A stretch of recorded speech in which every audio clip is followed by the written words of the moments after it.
বিস্তারিত ঘটনা হচ্ছে, আমাদের মহিলা বিজেপি কর্মী কালকের হচ্ছে পতাকা টাঙাচ্ছিল, সেখানে তৃণমূলের গুন্ডা বদমাইশরা এসে সেই মহিলাকে মারধর করে, যে বলে দিদির খাবি আর বিজেপির পতাকা টাঙাবি, এটা ইয়ার্কি হচ্ছে বলে মহিলাটাকে পুরুষ টিএমসির পুরুষরা মিলেই গায়ে হাত দিয়েছে এবং খিস্তি দিয়ে গালিগালাজ দিয়েছে।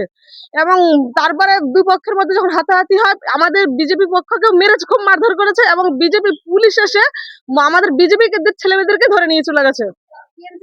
না, টিএমসি কে কিছু বলেনি। হ্যাঁ, প্রশাসনকে জানিয়েছে। এটা ঘটেছে ওই তো আমাদের ওই রাজবাড়ির, ওই যে রাজবাড়ি ঘোলাপাড়ায় ওই রাস্তাটায়। আমাদের এখানকার এখন প্রভাবশালী, এখন সব থেকে প্রভাবশালী একজনই আছেন, তিনি হচ্ছেন শক্তি রাহুল, আমাদের অঞ্চলের হচ্ছে অঞ্চল সভাপতি। যে জেনাকে হ্যাঁ জানার নাম হচ্ছে ওই যে কি বলে, ওই যে সুজিত বসু, আর হচ্ছে আমাদের দায়িত্ব দিয়ে গেছে। এরাই হচ্ছে মহিলাদের, এরাই ভয় দেখাচ্ছে মহিলাদেরকে। অনেক মহিলার, আমাদের একজন দিদি আছে, আমাদের বিজেপি কর্মীর প্রতিবাদী মুখকে তার ছবি এআই এর মাধ্যমে উলঙ্গ করে ছবি পোস্ট করছে আর বলছে যে দেখুন বিজেপির মহিলারা এইসব করে বেড়াচ্ছে, নোংরামি করছে। হঠাৎ করে শোনা যাচ্ছে বিজেপি ছেড়ে টিএমসি তে যোগ দিয়েছে, কতটা কি সত্যি? এগুলো সত্যি না, এটা হয়েছে সন্দেশখালী হয়েছে।